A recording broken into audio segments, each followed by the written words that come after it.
Welcome to Auto Chatter. Today I'll be discussing extended service contracts for your car or truck. Do you need one? What's the different types out there? Having years in the auto industry, I thought I could create a little guide through this potential minefield.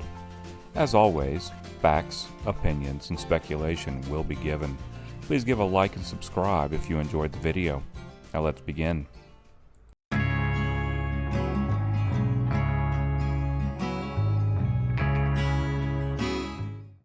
First, you need to establish if you even need one.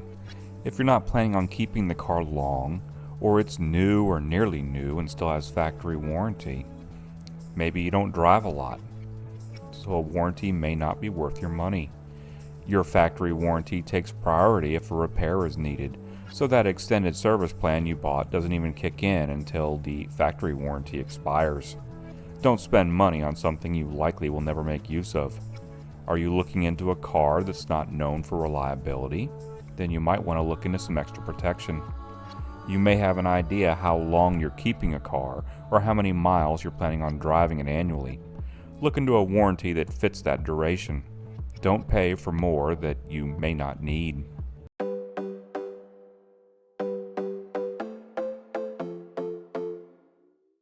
Well, alright.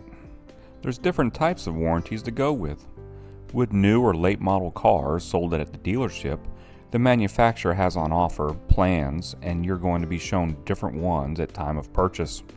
The nice thing with these are repairs are done at the dealership by people familiar with your car and will only use factory parts. Usually they are also cheaper to buy if you get one for the car when it's either new or still under the manufacturer's warranty. The basic ones are often called drivetrain or powertrain warranties. These cover the engine, transmission, the basics. If your air conditioner or power windows conk out, this type of warranty will not help you. But they are cheaper to buy, and if you have a major engine or transmission problem, they'll be a lifesaver. Remember, it's still your responsibility to maintain the car. Keep up with your oil changes, and if you don't have it serviced at the dealer, have receipts. If your engine throws a rod and the technician sees it's full of sludge due to neglect, you're going to have a 4,000-pound paperweight that will likely not be repaired under warranty. There may or may not be a deductible with an extended warranty. That means you may pay the first $100 or $250 of any covered repair, for example. With a zero deductible, you wouldn't pay anything, but the cost of the warranty will be higher. Seeing how a powertrain warranty tends to cover potentially expensive engine or transmission problems, if one with a deductible is a lot cheaper to buy than one without it, go for that one.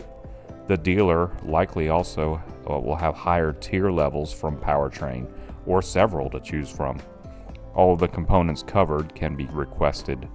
The powertrain might be called something like a bronze, or maybe a step-ups or a silver or powertrain plus, and then finally having gold, platinum, premium, etc. Modern cars have a lot of electronics. So if it's a car you're going to have past the factory warranty duration, an extended warranty can be a great option.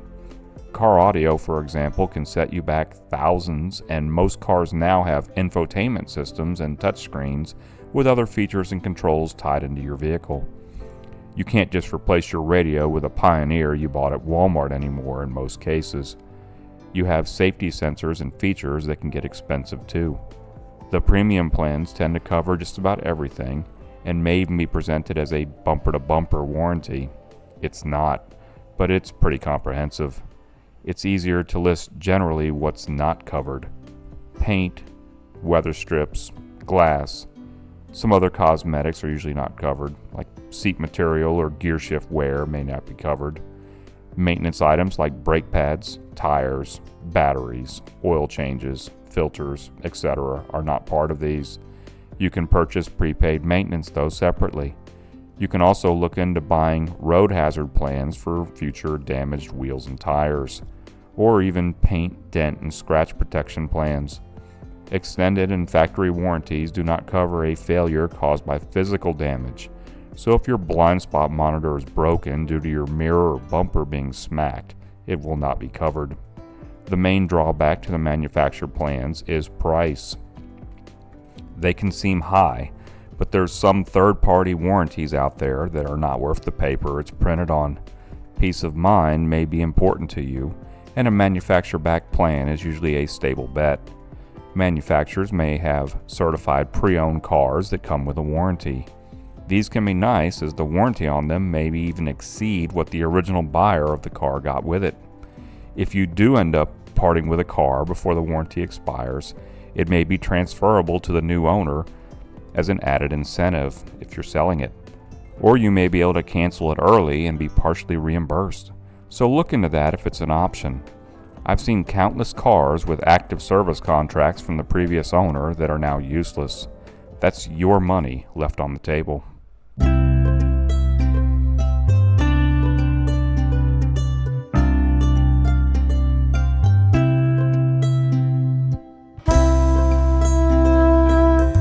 Plan that's not backed by the manufacturer.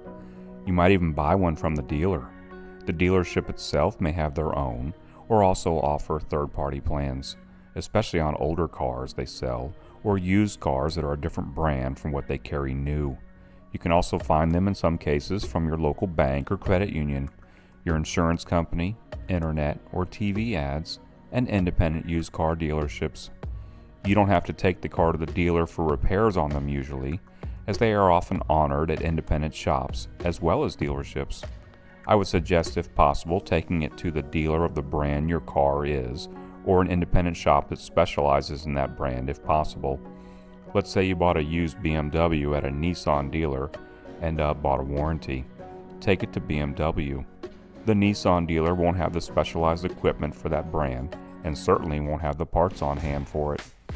Third-party extended warranties can be less expensive than a manufacturer one, but I advise reading into them carefully before pulling the trigger. They also usually offer a zero deductible or higher in many cases, as you would be responsible for. Some of these third-party contracts are really good and offer levels of coverage I would say is on par with a manufacturer-backed plan. Others, however, are not.